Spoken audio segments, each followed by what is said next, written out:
Welcome back everyone to 3D modeling a Hobbit door scene with Blender 2.9 and Adobe Photoshop. And this is where we left it off.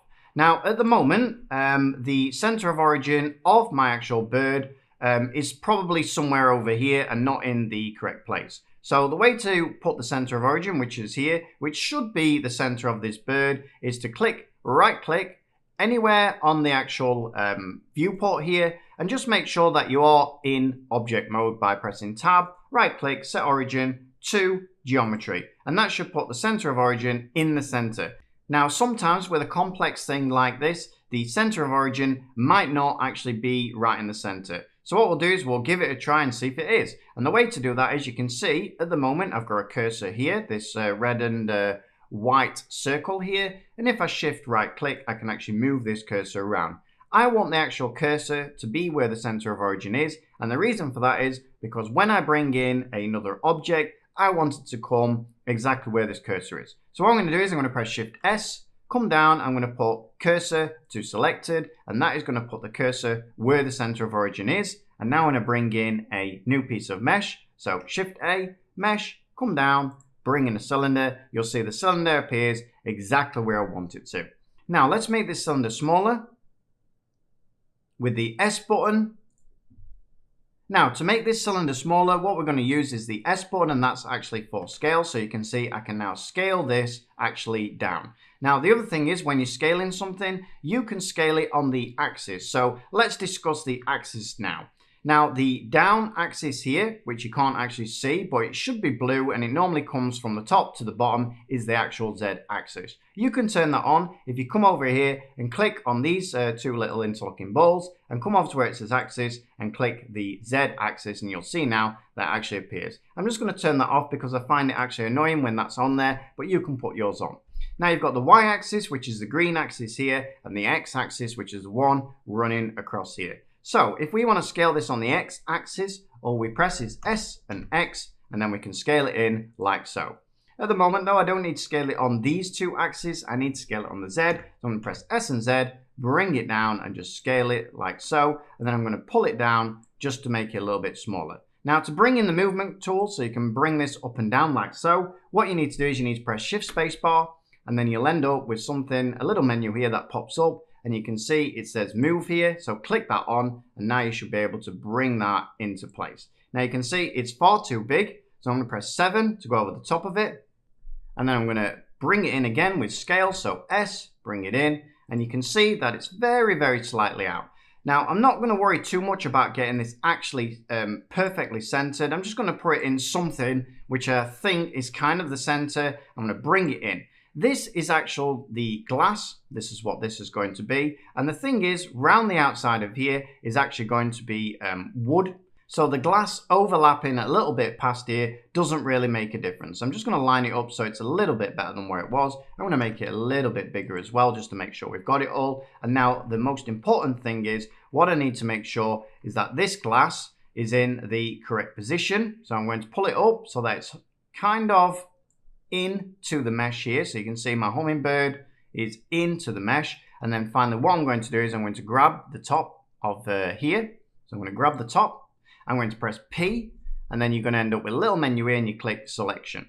And what that's going to do is it's going to split this off from this bottom part. So you can see this now is in two pieces, and then I'm simply going to grab the bottom piece, I'm going to click delete, and that's going to delete it out of the way, leaving me with just basically a flat plane, which is halfway into my actual hummingbird mesh. Now, the next thing I want to do is I actually want to create the glass from this plane here. So the way I'm going to do that, I'm going to press Ctrl A, come down to where it says all transforms, and the reason we do that, as I'm putting down the bottom right hand side, is that so we can actually bring in a modifier. If you don't reset your transforms, you'll find that you have many problems when you bring modifiers in or doing anything else. So always reset your transforms, and if anything's going wrong, the first thing to do, go into object mode, press Ctrl A, all transforms, right click, set origin to geometry, and that normally fixes most issues that you'll come across.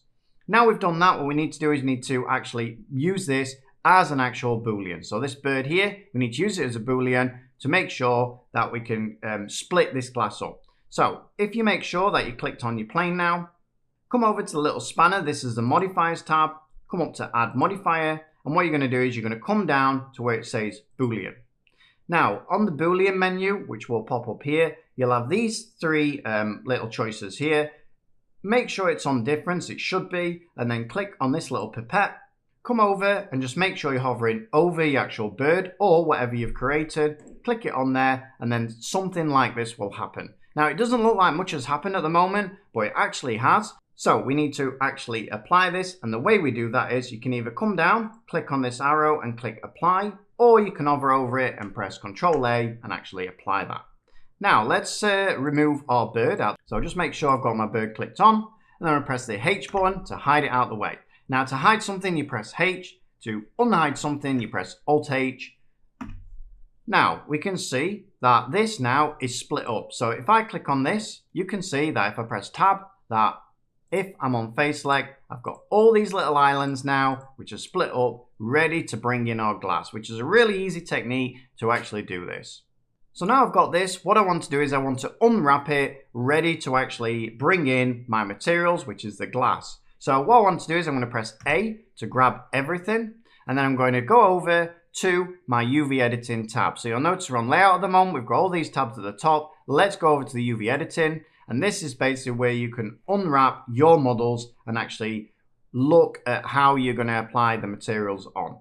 So again, down the bottom right hand side, I'm going to explain what the UV mapping actually is.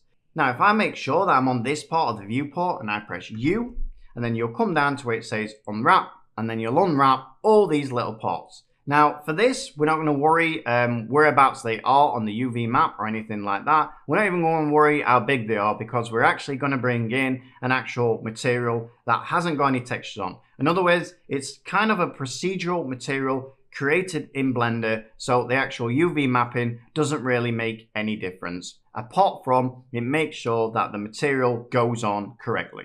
So now, before we bring in our material, what we need to do is we actually need to bring in a light source so we can see exactly what we're doing. So let's sort that out now. So what I'm going to do is I'm going to head over to the modeling tab, and you'll end up with something like this, and you can see now you've got a nice clean viewport to actually work in.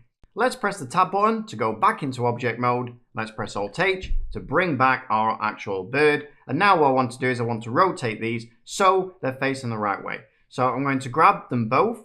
Now you can grab them both, either shift clicking them, or you can actually press B to get box select and just select them all like so. Now I want to rotate them. And again, rotation is like scale, so you can rotate freely or you can rotate on the axis. I always recommend you rotate on axis. Rotating freely like R, like this, means we go all over the place, and that's something that we don't want. So what we want to do is we want to rotate along the X axis. So if I press R, X, and then also what you can do is you can import a number. So for instance, we know there's 360 degrees on a circle. So if we rotate it by 90, so press 90 on the number pad, enter, and then you're going to rotate it by 90 degrees. And there you go. You can see now it's facing the right way. If I press 1 on the number pad, I can see that I can now look straight on, and that's exactly what I want. Now let's bring in an actual light source. At the moment, we can't really see what this is going to look like. So let's come over to our little TV here, and you'll notice that it says Render Engine Eevee.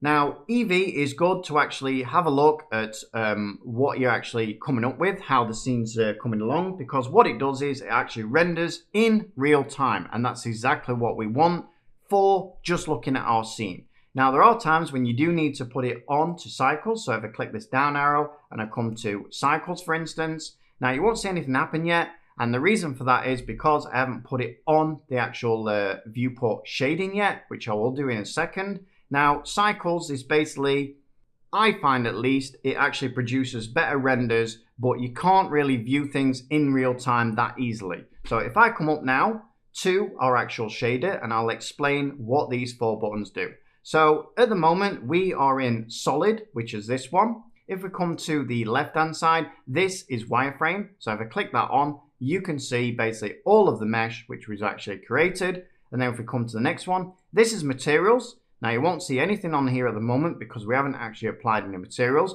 but we will be using that one. And finally, if we bring in now the last one, it will be either on cycles or Eevee. So let's just put it to Eevee for now and I'll show you what I mean. So when I click this on Eevee and let it load up, you can see now I can rotate round and you can see exactly what you're doing, and it moves basically in real time. So it's rendering out in real time like you would do in an actual game or something like that.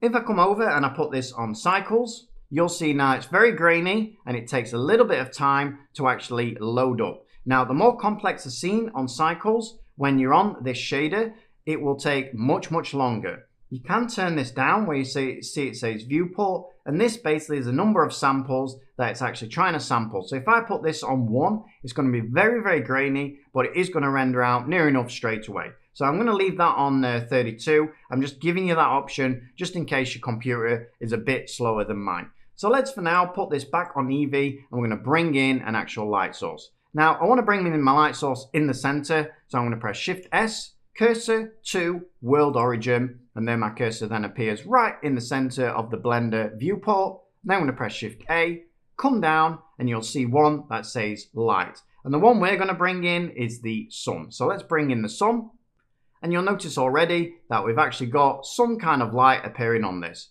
Let's again press Shift Spacebar to bring in our move tool, and then what we're going to do is we're going to position our sun. Now the sun is an infinite light source, so it doesn't matter where you put it, the light will just travel and travel, unlike things like spotlights, where it'll travel a certain amount of distance and then it'll start to actually fade, a bit like a candle does. You can't see a candle from 20 miles away or something like that, but the sun you can always actually see. So let's now pull it across, let's pull it up, and let's actually rotate it and give it some nice angles. So we will change this in the future, but we'll just do this for now. So let's press R, X, and let's just pull it with the mouse and rotate it round. You'll see as we did that this starts to get light up. And then R and Z, and let's just turn it round. And you can see now that we've got a little bit of shadow where the sun is actually bouncing, hitting this part and causing this to be in actual shadow. So you can see already it's looking much, much nicer. Now we needed this set up basically so we can bring in our material and actually see what's going off as we're applying our materials. So that's it for this one. On the next lesson, we'll start to apply our materials, and I hope you're really enjoying it so far. See you on the next one, everyone. Thanks a lot. Bye-bye.